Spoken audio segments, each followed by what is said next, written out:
Δεν είχα ξαναδεί ποτέ αυτή. Τόσα πολλά δηλαδή. Με ρήμαξε ο πονοκέφαλος, μου γάμισε το κεφάλι μου, σοβαρά μιλάω. Τότε βλέποντας αυτό το απέραντο πράγμα, είδα κάτι εκεί πάνω που να μοιάζει σαν ψάρι.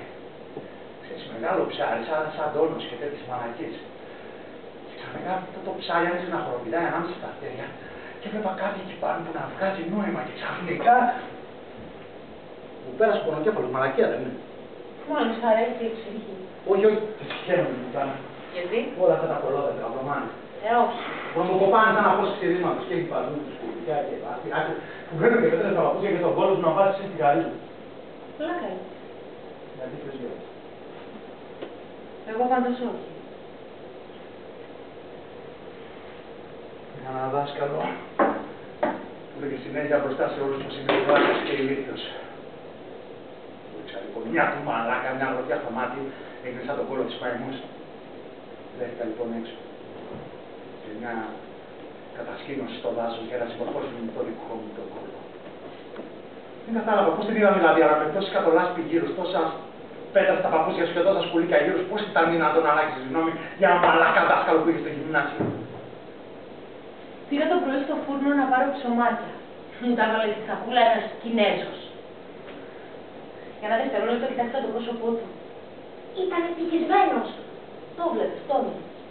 Σίγουρα και σε αυτόν του έρχονται ανάποδα τα πράγματα, αλλά δεν το παίρνει κατά-κατά. Πάμε να σπάσουμε την βιτρίνα. Όχι. Σκέφτομαι κάτι καλύτερο. Θέλω να γίνω σαν κι αυτόν, Ντάνι. Τι λέτε? Όχι. Ευτυχισμένη. Για λίγο μόνο για απόψε. Μας γίνουμε ευτυχισμένοι. Τι εννοείς?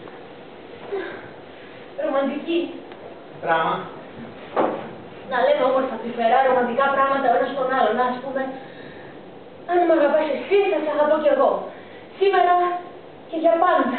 Τις μαλακίες εγώ δεν μπορώ να πω. Μπορείς και δεν θα μπορείς. Εντάξει, δεν είμαι και σίγουρη. Αλλά όχι, το ξέρω, το νιώθω, μπορείς. Ας γίνουμε ρομαντικοί, Τζάνι.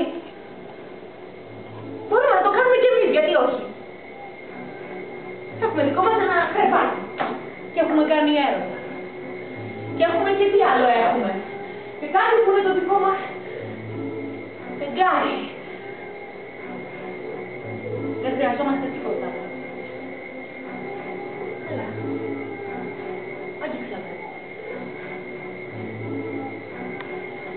Βάλε το χέρι σου αργά πάνω στο γόνατό μου. Και μίλα. Όμορφα.